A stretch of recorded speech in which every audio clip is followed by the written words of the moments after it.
आज हम एक ऐसे मॉडल के बारे में बात करेंगे जो कभी दुनिया का सबसे खूबसूरत देश लेबनान के विनाश का कारण बना, और अब वही मॉडल कुछ लोग भारत में लाने की कोशिश कर रहे हैं। कांग्रेस और मार्क्सिस्ट इकोसिस्टम बार बार एक नारा लगाते हैं, जिसकी जितनी हिस्सेदारी उसकी उतनी भागीदारी। पर इसका मतलब सिर्फ बराबरी का प्रचार नहीं है, इसका असर एक देश की यूनिटी और स्टेबिलिटी पर कितना बुरा हो सकता है ये लेबनान के एग्जाम्पल से समझ आता है। 1943 में लेबनान ने एक पावर शेयरिंग मॉडल अडॉप्ट किया। उस समय लेबनान की पॉपुलेशन का 55% क्रिश्चियंस थे और लगभग 40% सुन्नी और शिया मुस्लिम्स थे। इन्हीं प्रोपोर्शंस के हिसाब से उन्होंने अपना पॉलिटिकल सिस्टम डिजाइन किया। प्रेसिडेंट क्रिश्चियन होगा, प्राइम मिनिस्टर सुन्नी होगा, स्पीकर ऑफ पार्लियामेंट शिया होगा और डेप्यूटी पीएम ग्रीक ऑर्थोडॉक्स होगा। सुनने में ये एक बराबरी और इंक्लूसिविटी का आइडल लगता है, लेकिन यहीं से शुरू हुई तबाही की कहानी।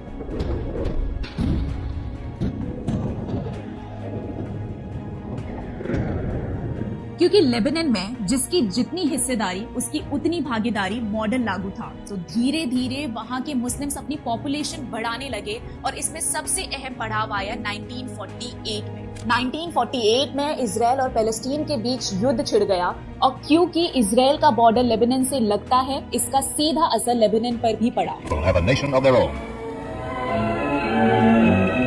United Nations teams accompany Israeli soldiers under the white flag to retrieve the bodies of soldiers killed in the continuing strife with Arab troops. The UN was able to effect some uneasy pacts. Palestine के Sunni Muslims जो अपने घर और जमीन छोड़ने पर मजबूर हो गए थे, बड़े पैमाने पर लेबनान में शरण लेने लगे। ये शरणार्थी लेबनान के शहर और गांव में बसने लगे, जिससे देश का डेमोग्राफिक बैलेंस धीरे धीरे बिगड़ने लगा। क्रिश्चियंस ने इस बदलाव का विरोध किया, लेकिन वहां की लेफ्टिस्ट पार्टीज और कुछ लोकल मुस्लिम्स ने इंसानियत और ह्यूमन राइट्स के नाम पर उनका स्वागत किया। लोकल मुस्लिम्स ने उन्हें आईडी कार्ड्स और बेसिक राइट्स दिलवा दिए। धीरे धीरे लेबनान की पॉपुलेशन बैलेंस बिगड़ गया। एक तरफ मुस्लिम्स की पॉपुलेशन बढ़ती गई और दूसरी तरफ क्रिश्चियंस अपना पॉलिटिकल और कल्चरल कंट्रोल खोते गए। 1975 तक लेबनान का डेमोग्राफिक स्ट्रक्चर बिल्कुल बदल चुका था। मुस्लिम्स और क्रिश्चियंस की पॉपुलेशन बराबर हो गई थी, और इसी इम्बैलेंस के साथ शुरू हो गई लेबनान की सिविल वॉर, जो 15 साल तक चली। और 1990 जब ये सिविल वॉर खत्म हुआ, तब तक लेबनान एक मुस्लिम मेजॉरिटी कंट्री बन चुका था, और इसके साथ ही वहाँ की मुस्लिम मेजॉरिटी गवर्नमेंट ने शरिया लागू कर दिया। जो देश कभी अपनी शांति और खूबसूरती के लिए जाना जाता था, जिसे स्विट्जरलैंड ऑफ ईस्ट कहा जाता था,